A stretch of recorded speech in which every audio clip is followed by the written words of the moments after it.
Tara, simulan na natin una. Buksan mo yung World app pagka-open mo. Pumunta ka sa wallet section. Hanapin mo yung tatlong tuldok na makikita mo sa tabi ng send, tapos pindutin mo yon. Tapos pindutin mo yung send. Hanapin mo yung World Coin sa listahan at pindutin ito.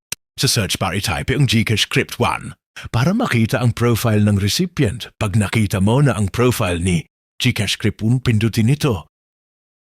Para matransfer lahat ng pera mo, pindutin mo ang max, tapos pindutin ang continue. Para mag-proceed sa transaction, pindutin mo na ang confirm send. Lalagay mo na ngayon ang pangalan ng Gcash account mo at cellphone number para sa'yo mapupunta ang pera. Pagkatapos nun ay check mo na sa Gcash or PayMaya app mo kung dumating na yung pera.